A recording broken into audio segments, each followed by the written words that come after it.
المشكلة بدأت منين؟ وعشان نعرف إجابة السؤال ده لازم نجاوب على سؤال تاني، إزاي كل واحد فينا بيشوف الدنيا من حواليه؟ الحكاية بتبدأ من لما بتتولد، بتكون عامل زي الكارت الميموري الجديد معلهوش أي حاجة، وبتبدأ مع الأيام تخزن معلومات وتجارب من أهلك ومن صحابك ومن مدرستك وكليتك وشغلك وهكذا، ولحد آخر يوم في حياتك أنت بتخزن معلومات، وبالمعلومات دي المتخزنة في عقلك بتكون نظارة بتشوف بيها الدنيا من حواليه. وبالتالي لو شخص عنده معلومات تانية غيرك فطبيعي إنه هيشوف الدنيا بنظارة تانية مختلفة عنك تماما. وخليني اضرب لك مثال، لو قلت لك ان في يوم من الايام كان معايا في ايدي قطعه خشب وسبتها فلقيتها ما وقعتش لتحت وطلعت لفوق، فالسؤال هنا هل انا فعلا صادق ولا كذاب؟ اول حاجه هتيجي في بالك اني كذاب، لانه مش معقول قطعه الخشب تقع لفوق، وده جاي من تجاربك الشخصيه والمعلومات اللي عندك اللي بتقول ان قطعه الخشب بتقع لتحت. لكن لو جيت بصيت لنظرتي انا للدنيا وعرفت ان كنت بغطس تحت الميه وكان معايا قطعه الخشب دي، فلما سبتها طلعت لفوق على وش الميه، وده بديهي طبعا صح؟ نظرتي ونظرتك للدنيا مختلفه، وكل واحد من زاويته بيحكم ويكرر، وده لان كل واحد فينا اتربى تربيه مختلفه وصاحب اصحاب مختلفه واتفرج على حاجات مختلفه. من المنطقي انه يكون شخص مختلف عنك تماما. الناس بتختلف لان الاختلاف جزء من طبيعتنا اساسا، مشكلتك انك بتفترض ان الناس دايما شايفه الدنيا زيك، ومن هنا بتحصل الصدمات والمشاكل. ونسال نفسنا هم ليه الناس اغبياء كده؟ احنا ما بنشوفش الحياه بصوره كامله، لكن كل واحد فينا بيكون شايف زاويه واحده، وده اللي بيخلي العظماء بيكون عندهم طاقه من المستشارين عشان يشوفوا زوايا تانية مختلفه فالصوره توضح اكتر. محدش فينا دايما صح، والناس مش دايما غلط،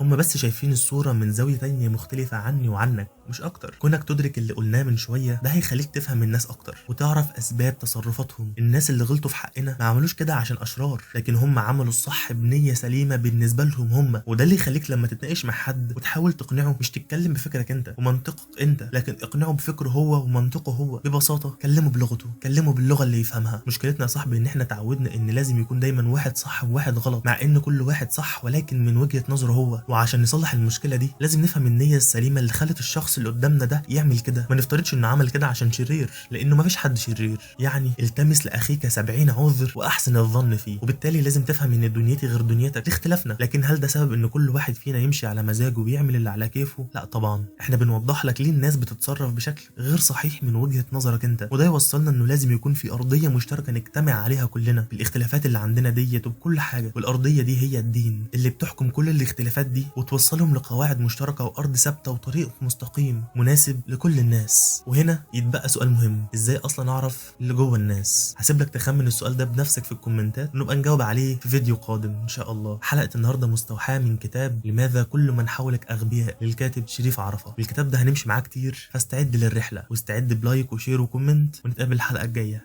استنى لو عليك فرض ما صليتوش قوم صليه حالا بسرعة جدا جدا. فانا يلا سلام.